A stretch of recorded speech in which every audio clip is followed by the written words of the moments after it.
Maya Chun sat in the corner of Kepler Station's main cafeteria, her maintenance tablet propped against her lunch tray, earbuds trailing wires that connected to a small frequency analyzer. To most observers, she appeared to be a 22-year-old human woman eating alone, absorbed in technical manuals. They couldn't see what she was really doing, mapping the acoustic signature of their entire world. Kepler Station orbited the gas giant Nephthys in the Tau Ceti system, serving as a diplomatic and trade hub for 47 different species. The structure itself was a marvel of interspecies cooperation. Hexagonal modules connected by flexible corridors, each section designed to accommodate different atmospheric and gravitational needs. Maya had spent 3 years maintaining the environmental systems, and in that time, she'd learned to read the station like a symphony. The Vorthik entered the cafeteria with their usual swagger. 8 feet tall, covered in chitinous plates that rattled with each movement, they moved in a pack formation that immediately commanded attention. Their leader, Korith, spotted Maya immediately. His throat sac inflated as he issued a series of deep, rumbling vocalizations that caused nearby tables to vibrate. "The mute human feeds again," Korith announced in his species dialect, knowing Maya had learned enough Vorthik to understand the insult. "Does she think silence makes her invisible? On my world, creatures that cannot roar are prey." Maya's fingers never paused in their typing. Her tablet showed a real-time spectrographic analysis of the cafeteria's acoustic environment. The Vorthik's threat displays registered as complex waveforms, subsonic frequencies that most species couldn't consciously perceive, but that affected them nonetheless. Heart rates increased. Stress hormones spiked. The evolutionary response was immediate and powerful. But Maya saw something else in the data. The frequencies weren't random. They formed patterns, mathematical relationships that spoke to her engineer's mind. Her father had been a sound engineer before the accident that took her voice, not her ability to speak, but her willingness to do so. He'd taught her that every sound told a story. Every frequency carried information. The Vorthik surrounded a table of young cetacean exchange students, their threat displays intensifying. The dolphin-like beings huddled together, their translator, devices struggling to process the aggressive subsonic emanations. Maya watched her tablet screen as the frequency patterns shifted, became more complex. "Swimming in the void, little fish," Korith boomed, his plates clattering in a rhythm that made the nearby walls hum. No water to hide in here. Only air and fear. Maya's stylus moved across her tablet screen, annotating the waveform patterns. She'd been documenting these incidents for months, building a database of Vorthik acoustic signatures. Her selective mutism meant she'd never reported the harassment verbal complaints required speaking. And speaking required trust she'd lost years ago. But data was different. Data was pure. Data didn't judge or dismiss or demand explanations. She couldn't give dot. She watched Korith's throat sac pulse, generating a frequency that made the cetacean's breathing apparatus malfunction. They fled, their mobility devices humming as they sought safety in the aquatic section. The Vorthik's success display sent vibrations through the floor that Maya felt in her bones. As the pack moved on, Maya noticed something interesting in her recordings. The success display had caused microscopic stress fractures in the table where the cetaceans had been sitting. The metal showed signs of harmonic fatigue, the kind of damage that accumulated over time when materials were subjected to specific resonant frequencies. She made a note in her maintenance log. Table 47B requires structural integrity assessment. Recommend frequency analysis of local acoustic environment. Maya had learned long ago that the universe spoke to those who knew how to listen. The Vorthik thought her silence was weakness. They had no idea she was building a map of their own destruction, one frequency at a time. Tomorrow, she would begin testing her theory about harmonic resonance and chitinous exoskeletons. The Vorthic's own bodies might be the key to stopping their reign of terror. She packed her equipment and headed for the engineering levels, where the station's true voice could be heard in the hum of generators and the whisper of air recyclers. In the depths of Kepler Station, Maya-chan was far from silent. Asterisk Maya's workshop occupied a forgotten corner of Kepler Station's engineering section, where the constant hum of fusion reactors masked any sounds she might make during her experiments.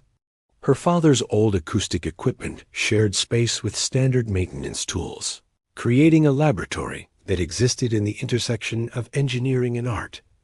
She'd been studying the Vorthic for 78 days now, documenting their harassment of other species with scientific precision.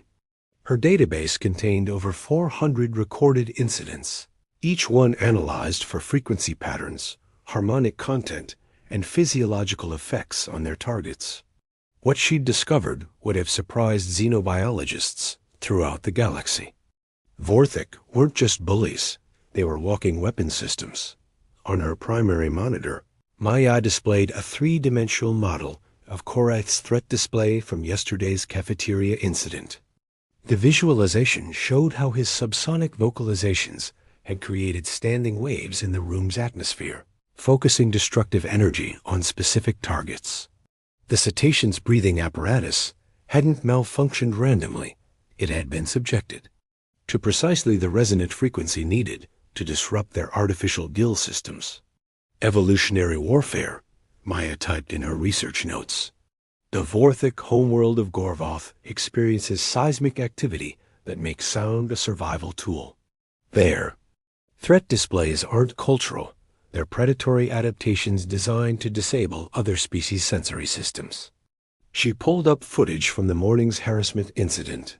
A family of crystalline architects had been working on structural blueprints in the public workspace when the Vorthic arrived.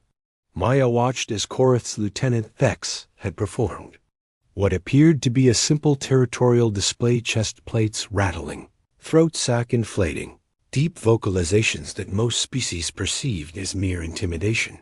But Maya's equipment revealed the truth.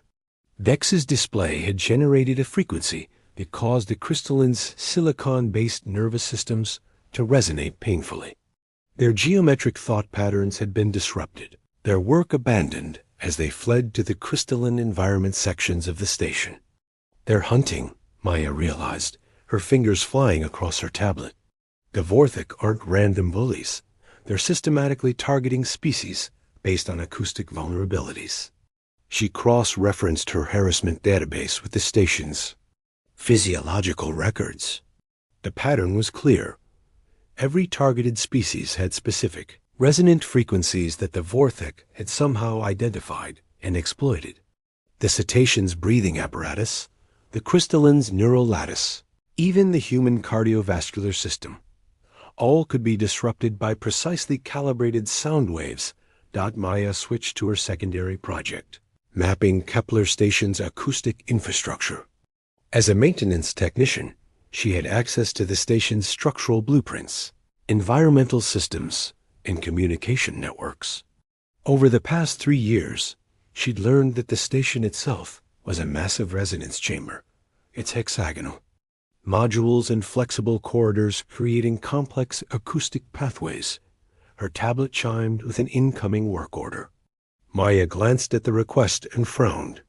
The Vorthic had filed a complaint about harmonic instability in their residential section, claiming that some unknown frequency was causing stress fractures in their rest chambers. Maya pulled up the acoustic monitoring data from the Vorthic quarter. The readings showed subtle but persistent vibrations in the 1520 Hz range frequencies that would be barely perceptible to most species, but deeply uncomfortable for creatures with chitinous exoskeletons. The vibrations were causing microfractures in the Vorthic's shell-like plates, leading to chronic pain and irritability. She traced the frequency source through the station's infrastructure. The vibrations originated from the main fusion reactors, transmitted through the superstructure, and amplified by the hexagonal design of the Vorthik residential modules. It was an accident of engineering the station's creators had never considered how subsonic frequencies might affect a species that communicated through harmonic resonance. For the first time in months, Maya smiled. She began designing a solution to the Vorthik's problem, one that would require them to gather in the main cafeteria for a harmonic recalibration procedure. She would need to adjust the station's acoustic dampening systems, fine-tune the resonance chambers, and ensure that every Vorthik on the station was present for the procedure. Maya opened a new file on her tablet. Project Resonance Harmonic. Feedback Loop Design. She had learned the Vorthik's language of violence. Now it was time to teach them a lesson in the physics of sound. Asterisk, asterisk. Maya spent the next 2 weeks implementing her plan with the methodical precision of a master engineer. Her maintenance access codes allowed her to work throughout Kepler Station's infrastructure, installing acoustic monitoring nodes and harmonic dampening units that appeared to be routine upgrades. To anyone watching, she was simply performing her job, but Maya was actually building the largest acoustic weapon in the galaxy. That the key insight had come from studying the Vorthik's own evolutionary history. Their homeworld of Gorvoth experienced tectonic activity that created massive standing waves in the atmosphere.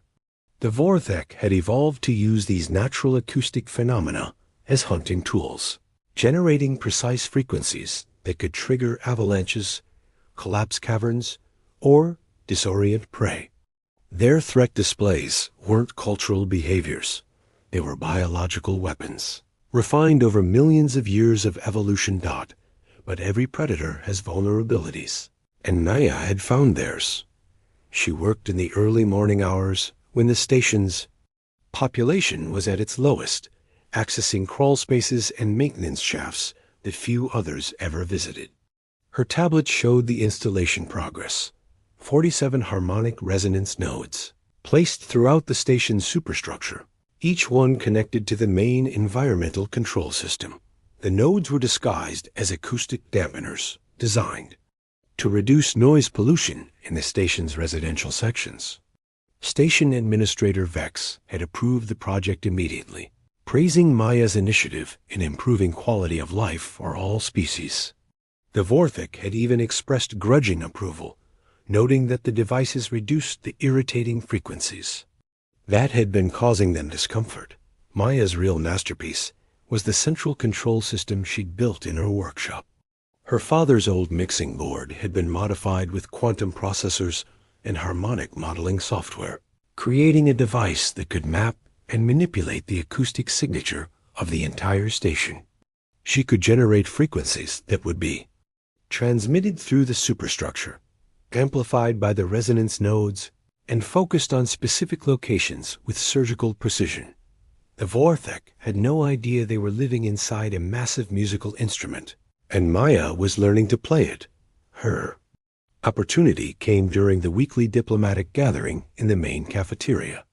Representatives from all 47 species met to discuss station policies, trade agreements, and cultural exchange programs. Maya had volunteered to provide technical support for the event, positioning herself at a corner table with her equipment. While the various delegates took their seats, Korath arrived with his pack, their entrance designed to intimidate the other species.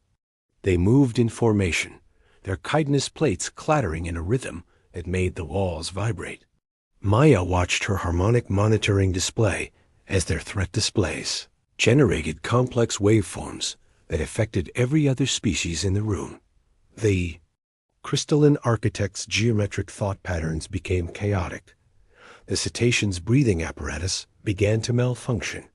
Even the human diplomats showed signs of stress-elevated heart rates, increased cortisol production, fight or flight, responses triggered by subsonic frequencies they couldn't consciously perceive. Maya opened her acoustic control interface. The harmonic resonance nodes throughout the station appeared as points of light on her display, each one capable of generating and amplifying specific frequencies. She began with a simple test of 40 Hz tone, that would be barely perceptible to most species but would cause mild discomfort in creatures with chitinous exoskeletons. The effect was immediate. The Vorthic's threatening posture faltered slightly as their shell-like plates began to vibrate. They shifted uncomfortably, their acoustic weapons becoming less focused as their own bodies became resonance chambers. Maya increased the frequency to 60 Hz, then 80 Hz. Each adjustment transmitted through the station's superstructure and amplified by her hidden nodes. The Vorthic's threat displays became erratic, their vocalizations losing their precision as their exoskeletons began to resonate painfully. "What is this disturbance?" Korath demanded, his throat sac inflating in an aggressive display that only made the harmonic feedback worse. "Some species dares to challenge the Vorthic?" Maya typed a response into the station's communication system, her words appearing on the main display screen.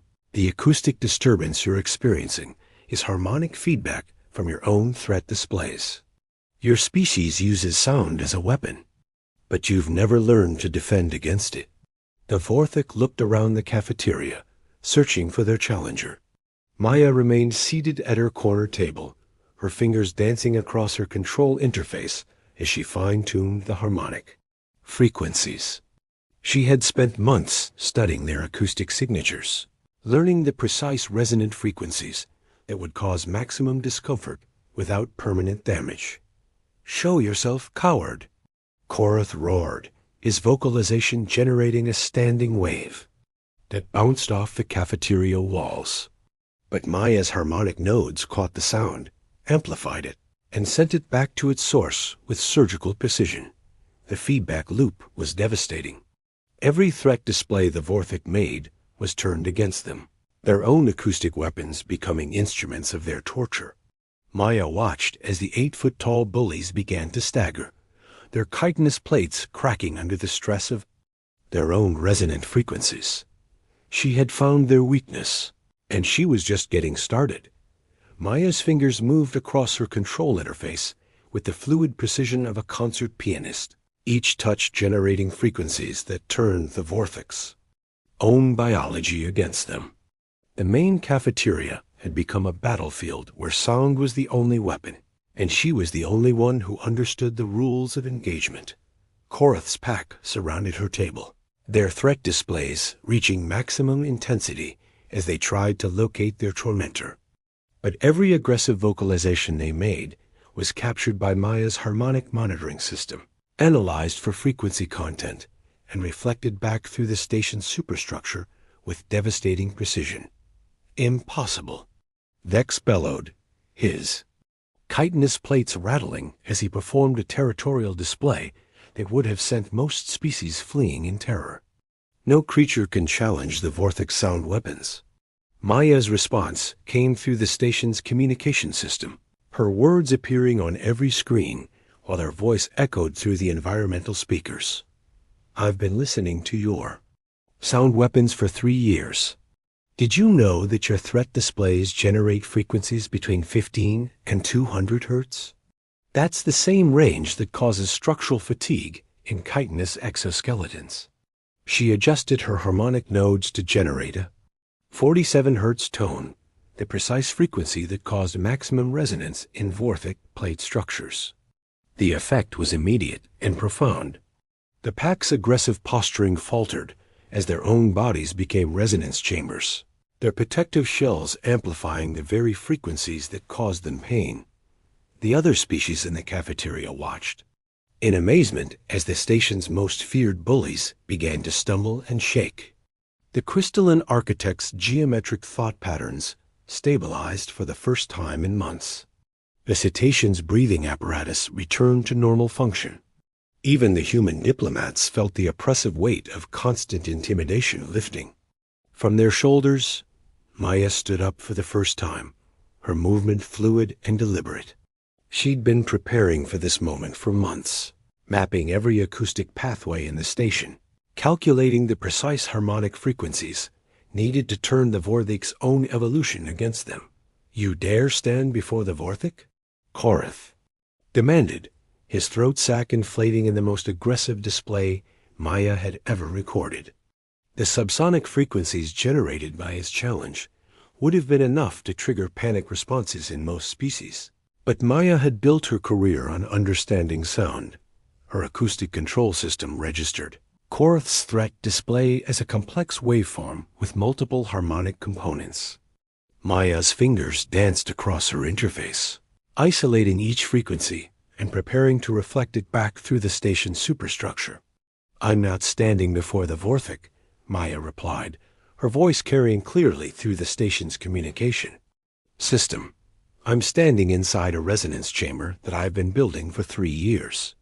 Every corridor, every module, every environmental system on this station has been modified to carry acoustic frequencies with surgical precision."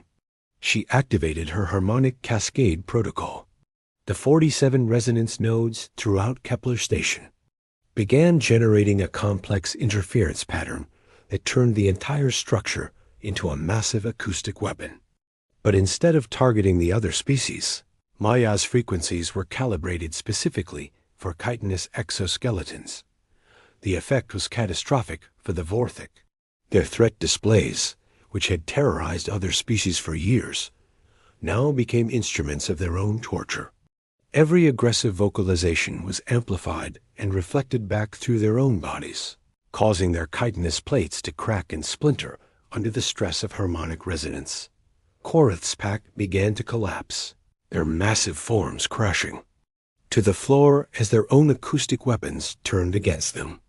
The 15 to 20 Hz frequencies that had made them apex predators on their homeworld now caused excruciating pain as their exoskeletons resonated like tuning forks. Maya watched her harmonic display as the cascade reached its peak. The station's superstructure carried her precisely calibrated frequencies to every Vorthik on Kepler Station, regardless of their location.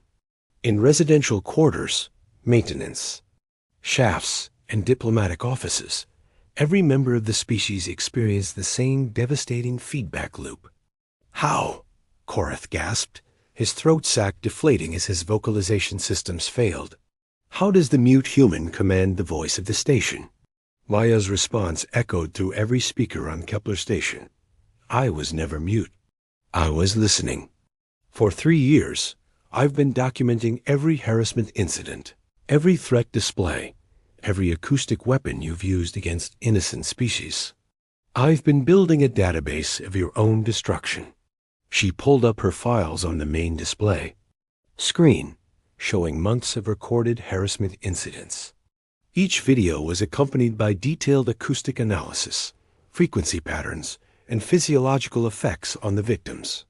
The evidence was overwhelming and undeniable. The Galactic Council's Treaty on Acoustic Weapons prohibits the use of sound as a tool of intimidation or harm, Maya continued. Your cultural displays violate 17 different interspecies agreements. Security forces are reviewing the evidence now. The implications were staggering. If the Vorthik's threat displays were classified as weapons rather than cultural behaviors, their entire presence on diplomatic stations would be illegal. They would be banned from interspecies contact, their trade agreements voided, their influence in galactic politics eliminated. Maya had done more than stop their bullying. She had ended their civilization's expansion into the galaxy. Maya sat quietly in her corner of the cafeteria, her acoustic control interface powered down, her equipment packed away. Around her, the emergency medical teams worked with practiced efficiency, treating the 43 Vorthik who had been affected by the harmonic cascade.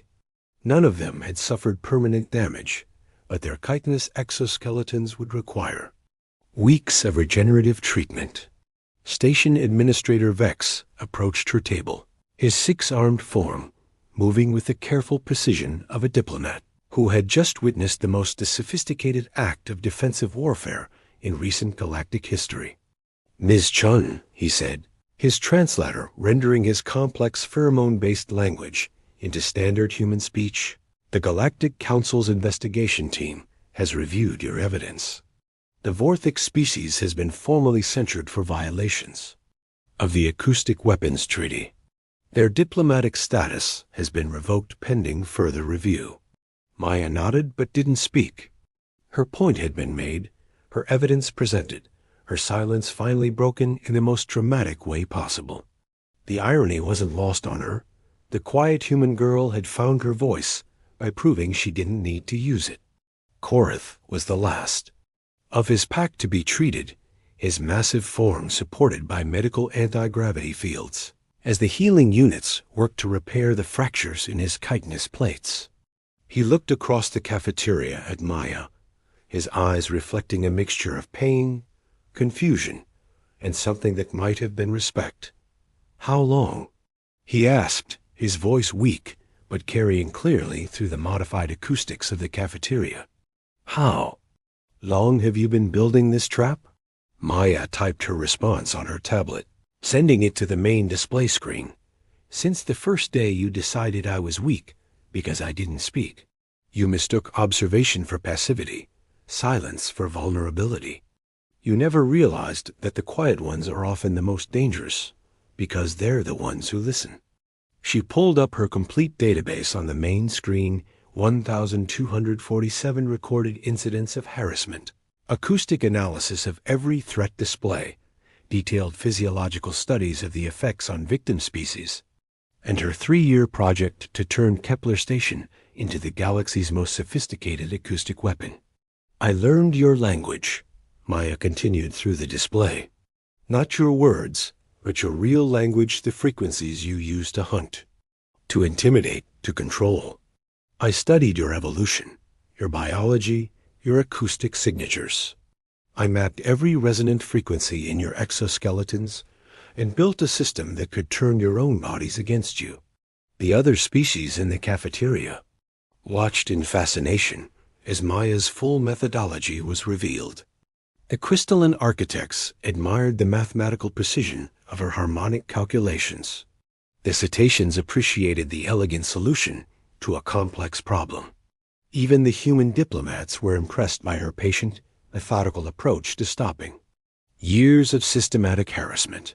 "You could have destroyed us," Korath admitted, his throat sac barely inflating as he spoke. "The frequencies you generated, they could have shattered our exoskeletons completely. Why did you show restraint?" Maya's response appeared on the screen. "Because I'm not like you.